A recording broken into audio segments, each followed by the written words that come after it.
Welcome to the next show. With this show, we aim to shift your perspective on digital business, and we are doing so by inviting a diverse range of international doers and thinkers to our next stage. In this third episode, we focus on global trends relevant for marketing and product development. And of course, there's one trend that is on everybody's minds right now, the Metaverse. So the internet is going 3D and everyone is thinking about what that could possibly mean. But instead of talking about what the Metaverse could be, in our show today we take a close look at what experiences we built already in the gaming world. This field has developed over the past 50 years from pixelated dots in a table tennis simulation, known as Pong, to the immersive, interactive, lively worlds of video gaming today. My two teenage sons fill me in on everything that is happening in this space on a daily basis, mainly because they want to have a new game and a new game and a new game. But it's not only about video games in this space. The game engines are also used in Hollywood and beyond for generating digital sceneries. With these technologies, companies build digital twins of cities, cars, or industrial plants, or digital fashion items even.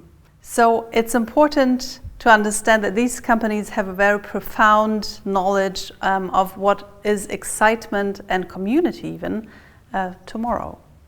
So I'm delighted to have you here, Monique, to talk with our guest of today, Deborah Papiernik. Yeah, Deborah Papiernik of Ubisoft. And you know, this is the thing, once you build a world and there's a persistent digital world you can enter into, social things start to happen as well. I mean, Ubisoft has a number of games. It's a huge company, 20,000 people work for it. It's a French company. And just as an example, recently they put a commemorative plaque for a very young player that had died. And they put a plaque on the exact spot where he had some record in the game, so that every gamer afterwards could see that plaque. I mean, there's something about games and interaction that is, you know, there's a real community feel to them. And Deborah especially is interesting because Ubisoft builds these worlds, and these worlds are also used in, entertainment parks or for VR experiences, or now for movies and documentaries, because their worlds they build are so detailed that they actually become real sets. So there's a lot to learn from that world as well. Yeah, absolutely. Before we dive into that, I'm very curious what David has to say about this. He is joining us from London today. David. Thanks, Ina. Thanks, Monique. Hi to everyone out there. I have a thought. It's been on my mind. It's been on all of our minds across the last year or so. Yes, it's about the Metaverse, which you're going to hear a lot about this season. You're going to hear a lot about it this year. Right at the beginning of this year, a story caught my eye, and that's that Philip Rosedale, the founder of Second Life, is returning to Second Life.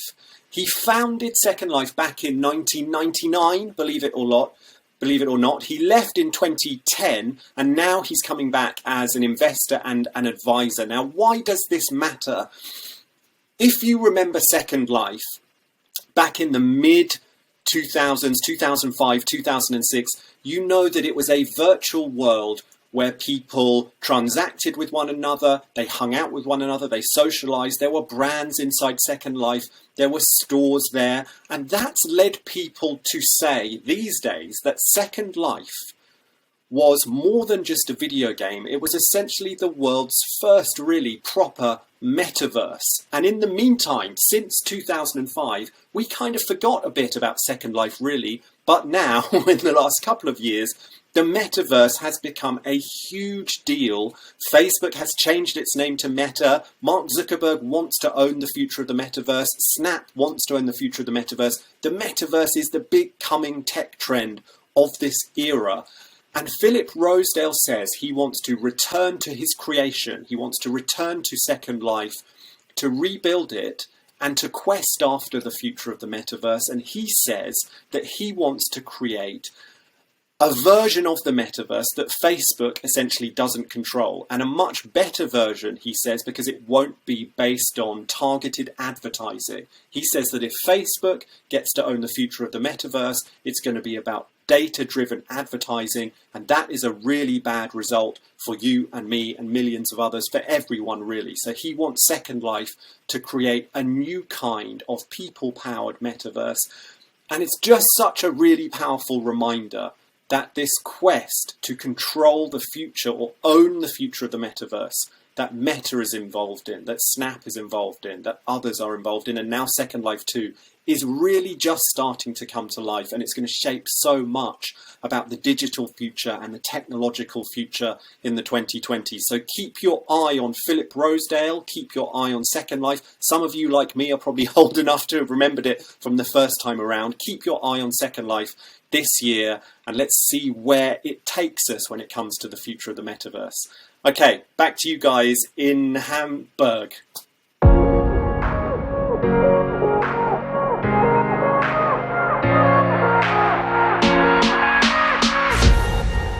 The internet is going 3D this year. I mean, if you call it spatial computing or immersive tech or the metaverse, the biggest companies in the world right now are looking at 3D worlds, at permanent worlds that you can be in and interact in.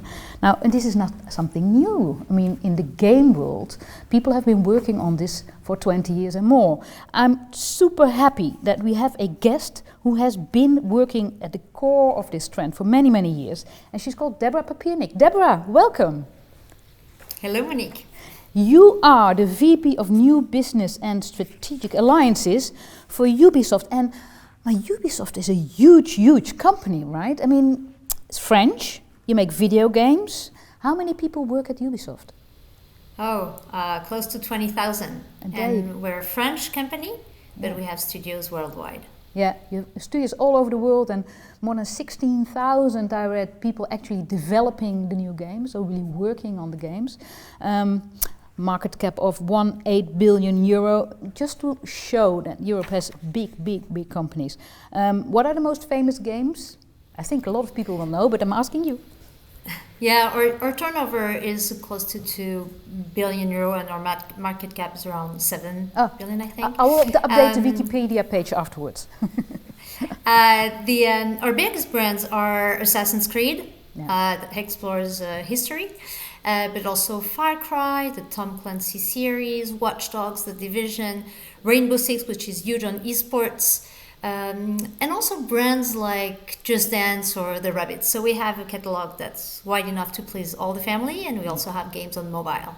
And games that have fans, people playing the games for many years, right? I mean, this is not like a game comes and goes. The game itself is almost a permanent world where people come back to all the time. Yeah, it always starts with one game, and a game can then turn into a franchise. And Assassin's Creed was born about 15 years ago. The Rabbids as well were born like 12 years ago or so. Just Dance also. So it's different iterations, where it's not just more of the same. We also explore new gameplays. We make the games evolve. And they turn into brands. And brands with which we can also do something else than just games. We're also active in TV and movies and all kinds of books and comics. Like, they really have a huge content that can be declined in other fields of entertainment and more. Because I understand you also, it goes as far as even doing theme parks, and I mean, the brand can extend to the real world, so to speak, in many different forms as well, right? Definitely, and both, there are two reasons for that. One is for our fans to be able to see their beloved brands in other contexts. For example, if they want to go read a book or see a movie or go to do an attraction. But it's also a way for us to present our beautiful brands and world to other people, maybe people who are not players, either because they're not in the right age category, because we have a few games that are mature rated, or just because they don't want to play. And someone maybe doesn't want to play an action adventure game, but they still want to be confronted to the Assassin's Creed universe. Now let's talk a little bit about the Assassin's Creed universe, because I don't think everybody realizes that the universe that game is played in actually has a lot of historically correct detail, right? I mean, you study and study and study before you create that space, that game world. Can you explain a little bit what you do? Sure. So within the Assassin's Creed, there are historians. So they dig on a topic to say, okay, Assassin's Creed is a history-based game. So which period of time can we pick that is rich enough? So first of all, it's rather broad in terms of, okay, is the Italian Renaissance interesting enough? Is it a turning point in history? What is in there that's going to help us make a good game with enough content and characters and changes in the economic life and social life and beautiful architecture and anything that has enough content. We also have a research team at headquarters that helps the team do the work, composed of historians, people specialized in geography, sociology, any type of science that is not video game science. And these people, they dig on the topic, they also find the exact experts. To give you an example, when we did an Assassin's Creed about the American Revolution, the team managed to find an expert about the weapons of the American Revolution. They also managed to find a group of fans, people who are studying the period so much, and then they reproduce the combats with costumes. And these people are very knowledgeable on the subject, sometimes even more than academics. If you wanted something about also that's going to involve, for example, indigenous people, like native Indians, in Canada or in America, we also talk to these communities to make sure that we reproduce their community right, and not just what we see on the media or anything like that. We go in the field. We organize trips for our production team, for our development team. They go and spend time. If we do a game, The Division, in New York, the team's going to spend time in New York, but not to do the touristic tour.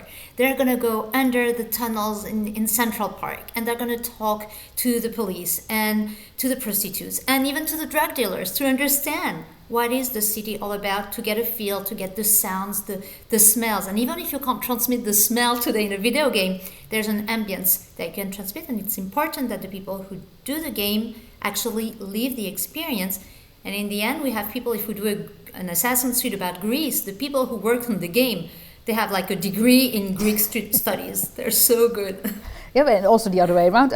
I don't think there's a lot of people that start studying history and with their history degree expected to go and work for the game company to, figure out all the details of a Renaissance game. I mean, why this incredible focus on the details? Why is it so important to get it right?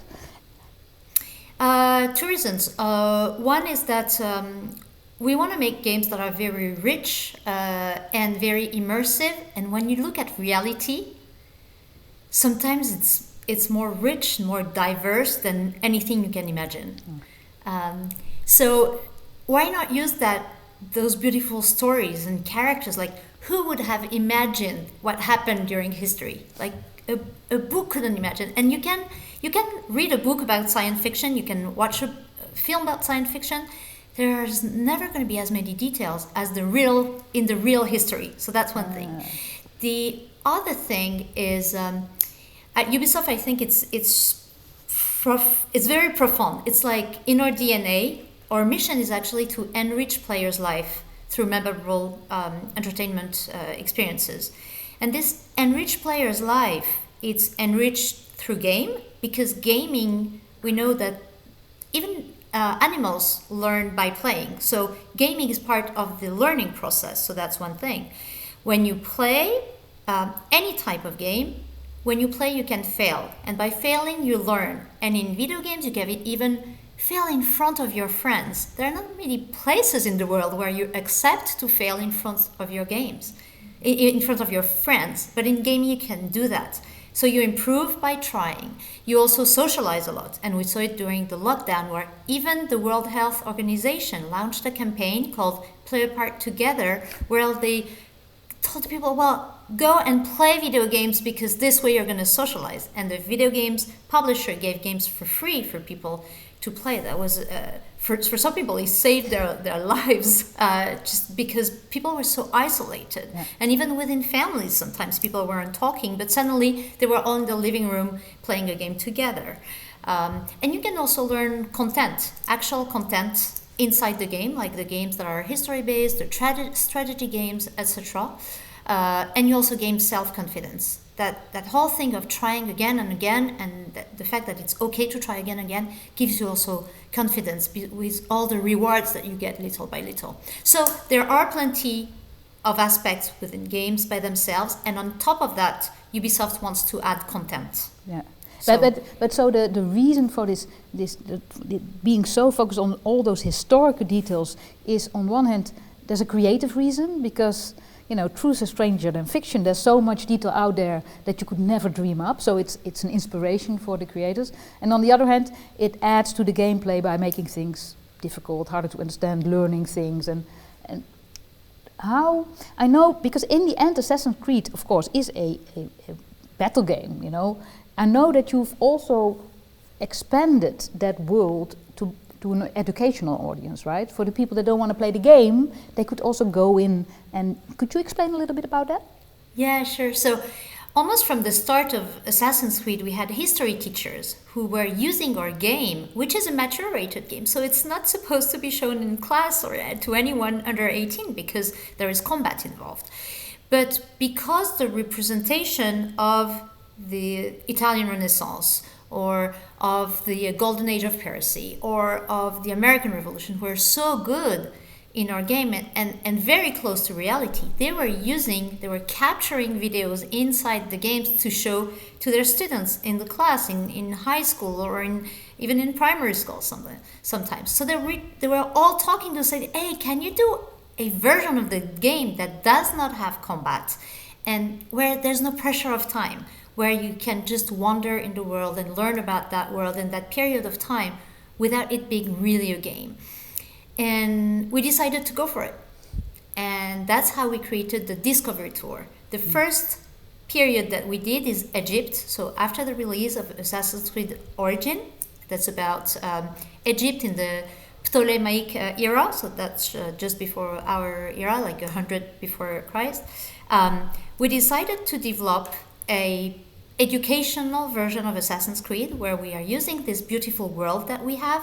There's no combat, there's no pressure of time, and we also improved that world with elements from the real worlds, like real objects from museums, from the Louvre or other museums, from Egyptian collections. We scanned them, we photographed them, and we added them in the game with lots of information, educational information, and we work with historians and teachers to create guided tours inside the world. So for example, if you want to learn about the mummification process, you don't just hear about it, read about it, but you actually walk in those places where they were actually doing it. So you see people doing it, doing the mummification, talking to each other, the little different people and tools, techniques involved in the process. So you learn much more. And also because you're interacting, then you become an actor and you learn more by doing as well. Now, before we move to those two projects that we really want to have a look at as well, I know that this look into history, you've done this at different levels. I remember a VR installation where you could actually enter buildings that had already been destroyed in Syria. So really going back to something that has been lost. And if I understand correctly, you're still working on this big project with universities to recreate some historical cities in Europe as well, right? Yeah, there's the project Time Machine that's led by EPFL, Polytechnique Lausanne, a federal École Polytechnique Fédérale de Lausanne in Switzerland. So in the Digital Humanities department, they launched that huge project about digitizing Europe, basically. Yeah, everything. It's a very big project. Yeah. And make that available to everyone. So they have antennas, kind of like in all countries and all the cities that are interested, including in the Netherlands, in France, in Germany, everywhere. And so the idea is to work together. So most of the partners of this project are actually universities and researchers, historians, and there are very few private companies like Ubisoft or Ecodem who's doing the photogrammetry, for example, for the sites that are in danger. And it's great for us because we're also confronted to the historians and to their work. And in our role as a video game company, we're entertainers, so we use history as a base, as an inspiration, but we're kind of free to tweak history It's okay because we're entertainers, the same way they do in movies. You know, when you do a historical movie, it's not always a documentary. Yeah. A documentary has to be accurate. A movie can tell a different story, even if it has the iconic characters or the iconic monuments. The same thing in games. Think about a painter, okay? You can have exactly the same photography of a place and the same painting. The photography is going to be more accurate, but the painting is not going to be as accurate. But the painting is going to transmit something else. It's going to transmit a different emotion. It's going to it can decide to give you an emotion of drama, for example, and you have an impression there's a story there that maybe you don't have in the picture. It's the same thing with games. Yeah. We use history at the beginning, but we can also decide to tell a bit of a different story based on that history. Now, there was a moment in recent history, which it doesn't happen very often, but sometimes there's a moment that everybody in the whole wide world is realizing something's happening here. My son was on a school trip to Paris, and his whole class, of course, was, you know, beaming over all the social webs what was happening there, which was the Notre-Dame was on fire. The Notre-Dame was on fire. It's a huge event. Now, Ubisoft said, let's make a game. Tell us about that game, because it's super interesting what you've done there. Go ahead. So actually, when Notre-Dame was burning, people all over the world started sharing memories of Notre-Dame. So posting photos, videos of their visit of Notre-Dame. And the gamers among them, they posted videos of gameplay. They played the game Assassin's Creed Unity that had released 5 years earlier, a game about the French Revolution where we had a beautiful representation of Notre-Dame. So they played the game because that was their memory of Notre-Dame, their own memory. And the emotion that they felt when Notre-Dame was burning was so strong that they remembered that strong emotion, more positive I hope, the strong emotion that they lived while playing the game. And all over the world, they shared it on the internet, even like all the TVs and the news also posted those videos. They even said Ubisoft's going to help for the reconstruction because they have a 3D model. Well, not exactly, because our model is only 90% exact, so you can't use it for reconstruction. And thankfully, there are scans that are much better. So Ubisoft gave money for the reconstruction. We also made the game Assassin's Creed Unity available for free for people to play with it and own it. And then Assassin's Creed is a game for people over 18 and people who want to play games and action-adventure games. And I was like, too bad not everybody can see this model. It's beautiful, it's very close to reality, we can do something very emotional, like that visit can be very emotional, until people can go and visit Notre-Dame again. We should do something that's for everyone. And I asked my team to pull out the 3D model from our game and to turn that into a virtual reality experience where you can put on a VR headset and actually walk in Notre-Dame. So just a couple months after the fire, we had a 5-minute experience where you have 10 different points of view. You are inside Notre-Dame. In your living room, you can define a zone of 3 meters by 3, and you actually walk just as if you were there. And outside, you're teleported automatically to each scene. Outside, and you even have a tour in a balloon above Notre-Dame, and that's also in a Paris that's a lively Paris. It's not just Notre-Dame itself, but it's within Paris. So it's is it today's Paris, or is it Paris, the historic Paris? It's actually the Paris from Assassin's Creed Unity. Okay. So it's the Paris of the French Revolution. And one thing that's important, I told you about taking liberties compared to history. When we decided to do the game Assassin's Creed Unity, it's on the French Revolution. But we decided to represent the Notre-Dame of Viollet-le-Duc that was built 70 years after the French Revolution. Okay, yeah. Because during the French Revolution, there was no spire in Notre-Dame. There was no gargoyles. Yeah. It was a Notre-Dame from the Middle Ages. Yeah. And we did that because we wanted Notre-Dame to be recognizable worldwide, and also because the assassins needs to climb everywhere, so it needs to be really high. And that's okay because we're entertainers. So we have the Notre-Dame, the contemporary Notre-Dame, inside the Paris of the French Revolution. Yes. And it's beautiful, and it's a very emotional visit. And even in terms of music, we licensed the music recorded on the very organ of Notre-Dame 6 months before the fire. Yeah, and at the moment that's the only way to visit Notre-Dame. But right now you move this idea of going around in Notre-Dame into a sort of escape game, right? It's coming out soon, I think in 2 months or something, where you have an hour to save the Notre-Dame. Exactly. So it's actually because, well, Ubisoft already has escapes games in virtual reality. So we already have 3, one in Assassin's Creed in Greece, one Assassin's Creed in Egypt, and one Prince of Persia. So these are based on our brands. It's a beautiful adventure, 1 hour, location based. So you go places, you can go with friends, family, up to 4 people, you pay ticket, you do it, your experience, just as if you're doing any other escape game, except you're wearing a VR headset, which means that you can do things that you can't do in reality. You can launch strong objects, you can climb, you can do plenty of things, and you solve all those puzzles, which is the essence of an escape game. And actually last year, Jean-Jacques Hano, the filmmaker, came to see us and said, well, next year I'm releasing a movie about the fire of Notre-Dame. It's not a documentary, it's a movie, but it's going to be very close to reality. It has so many details about what really happened. And when I'm telling you that reality is sometimes richer than anything you can invent, for example, among the 4 people that were the first one on the fire of Notre-Dame, there were 2 girls and 2 boys, and most of them had never seen the fire. It was their first time seeing a fire. And when he told us the story, he said, even if I had written the story, I would never have put 2 girls, like 2 beautiful young girls who had never seen a fire. People would have accused me of like pretending equality. But actually, their history was here. So that's just one example. And there were so many events during that fire that people don't even know about. So the film is going to tell all that story. And he said, well, does Ubisoft want to do a game?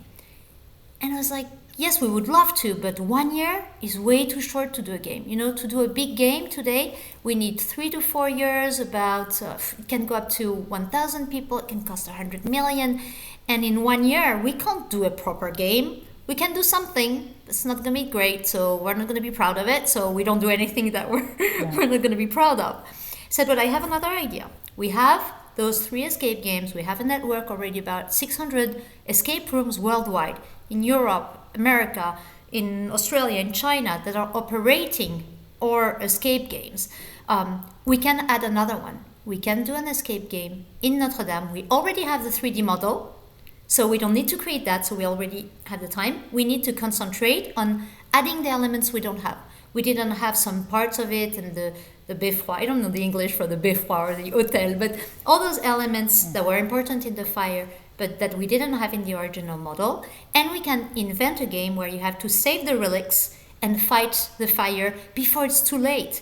And remember when we were all watching Notre-Dame and we were praying, even the people who were not religious were praying, that the firemen go fast enough to save Notre-Dame before it was completely destroyed. Well, here you have that same feeling in a game with 2 players or 4 players, and you work in teams to really help each other to solve those puzzles and save the relics and fight the fire before it's too late. And the film is going to release in March, and our game is going to release just a few weeks after that, probably. Oh, very much looking forward to that.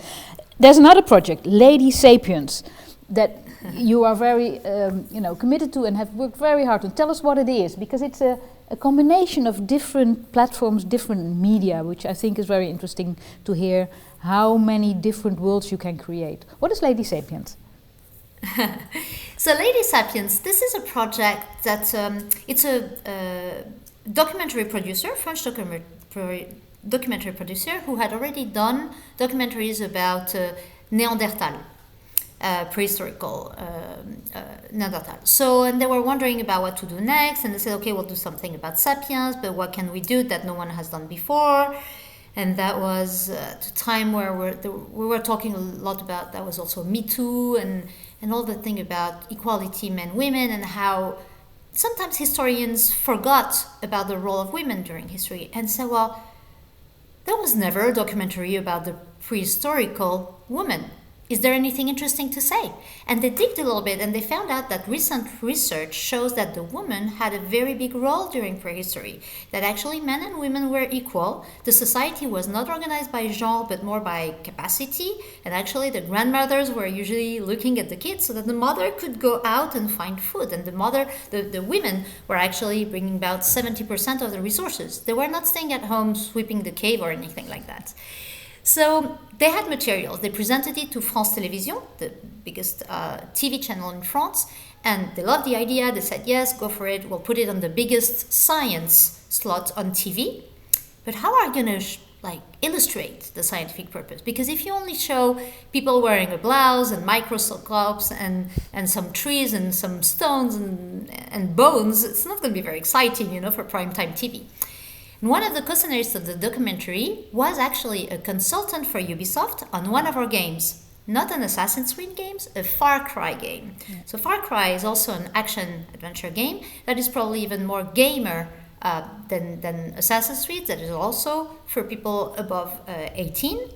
And in one of the episodes, the action took place during prehistory. So we did that job of working with historians and experts of all kinds to reproduce history, to make sure the trees were right and the animals were right and even that what people were wearing at that time was right. And said, I know someone who has a good representation of prehistory and a living representation of prehistory. So that's how they contacted us, and we agreed to let them use our images inside the documentary. And in our games, we now have a camera that works. It's a debug camera. It's not for the general public. It's for the developers. A camera that we can move inside our world a little bit like a drone. So we're using our world just like as a 3D world, and we can pilot the camera just as we would do in a real world. Yeah. And the scenarist of the documentary, the first thing he did is buy a PlayStation and play Far Cry to know about the game the same way he would do about knowing about any landscape. Yeah. And then he sat with a technician from Ubisoft. They did all the captures in game to illustrate the scientific purpose. And in the end, on a 90-minute documentary, you have 17 minutes of Far Cry Primal. It's huge. Yeah. It's the first time that a game is illustrating a scientific documentary. And it was actually broadcasted in France at the end of September. It reached 1.4 million just on the very first broadcast. And then you have replay and everything.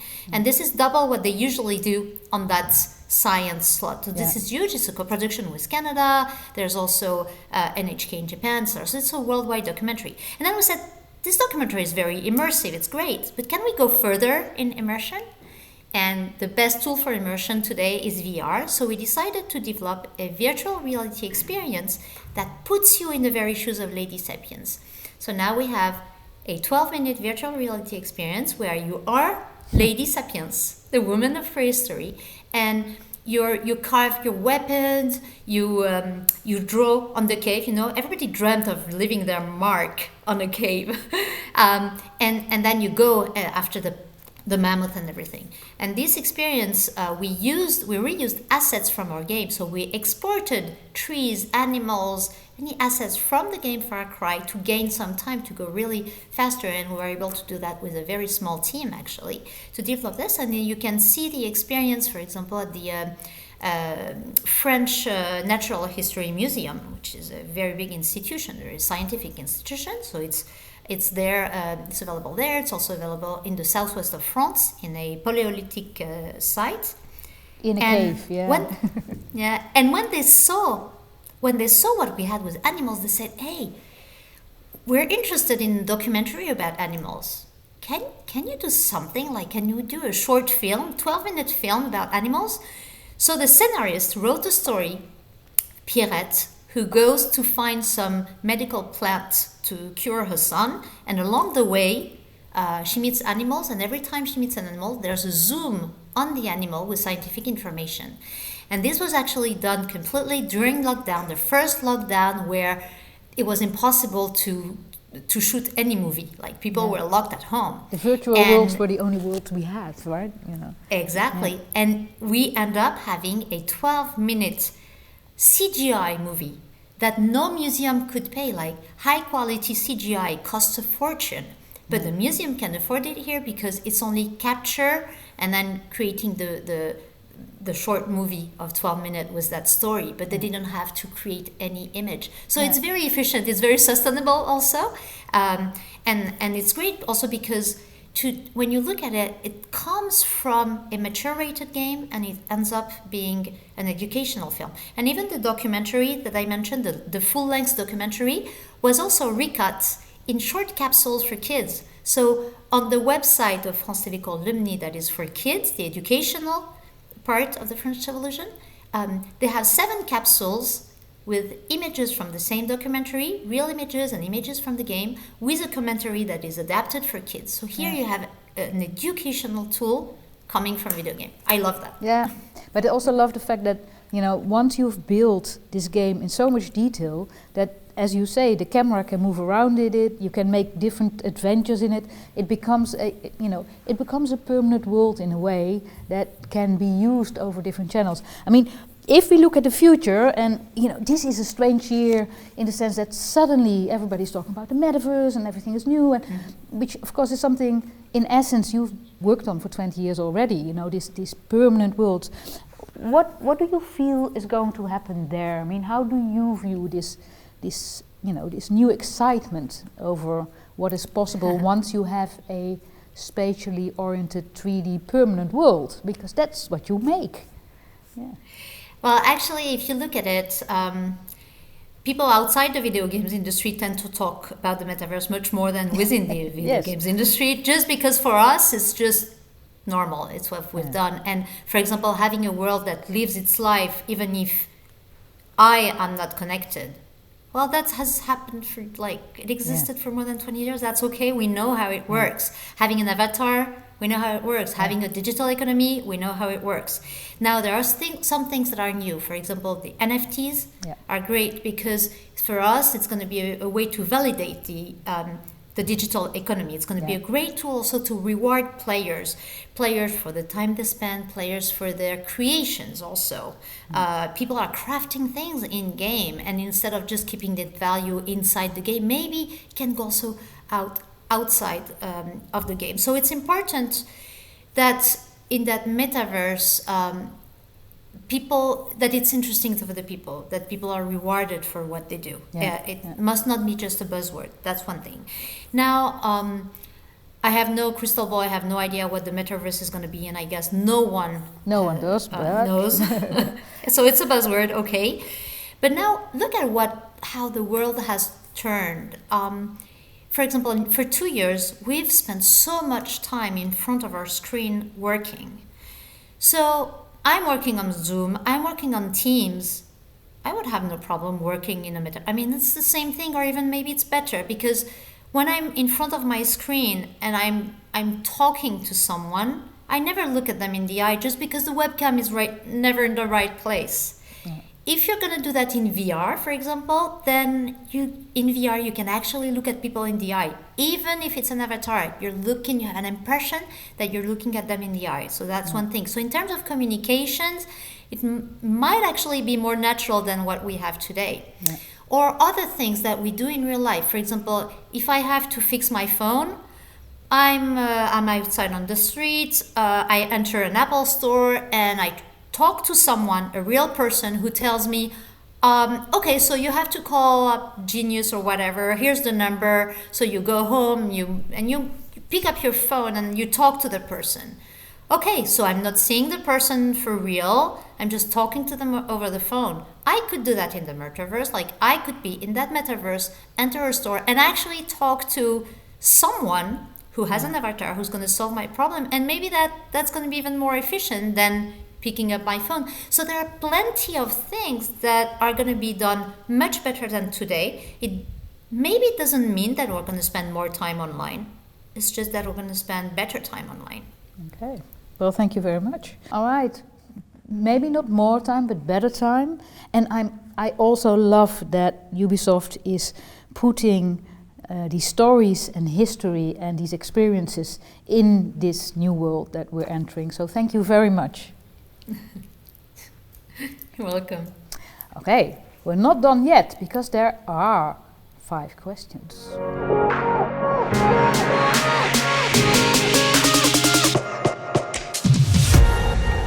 So imagine this. It is the near future.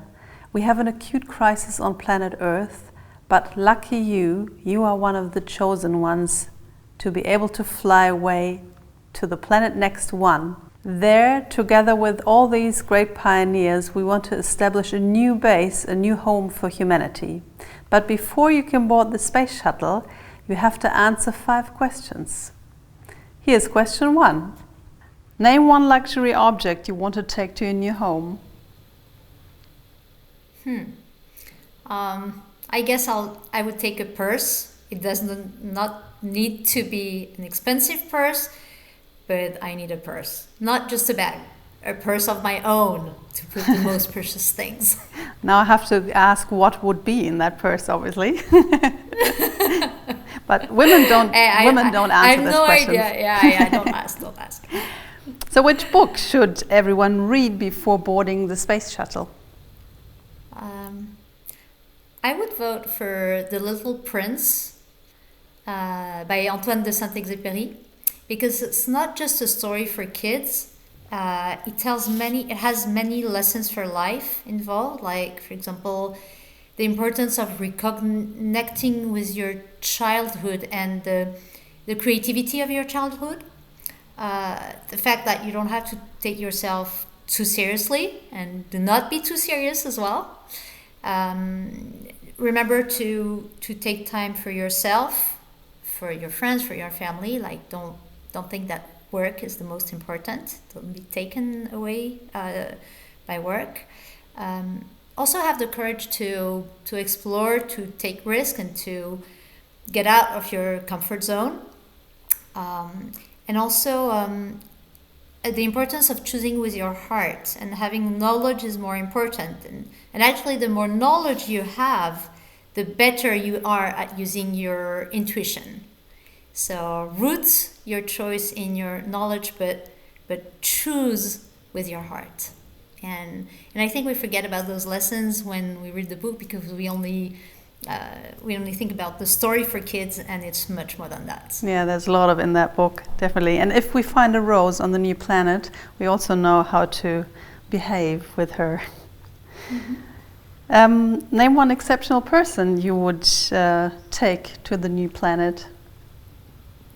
I think I would bring someone like Leonardo da Vinci, because he was at the same time a scientist, an engineer, but also a painter, sculptor, an architect, and a philosopher. So he had not all of the knowledge of that period, but he was interested in so many things. And also he dreamt big. He dreamt of things that didn't exist, and that's what we need, I think, if you want to continue to evolve in society. Absolutely. Creativity and curiosity, that mixes definitely is something we need to explore this new planet. Create one law that bans something from next one forever.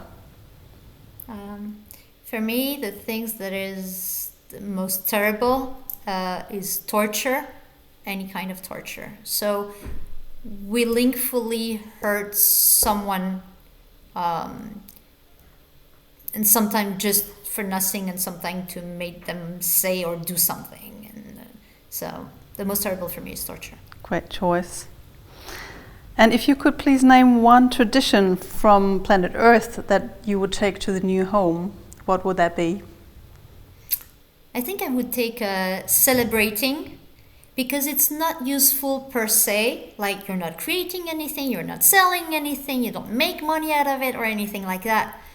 But celebrating it, what engages people to do more. I'd love to celebrate with you on the next planet. So you're allowed to board the space shuttle with us. Thank you so much for your time and playing this little game with us. And hope we see us in person at some point again in Hamburg. Oh, yes. Thank you. Thank you for the fascinating conversation today, and also thank you for watching.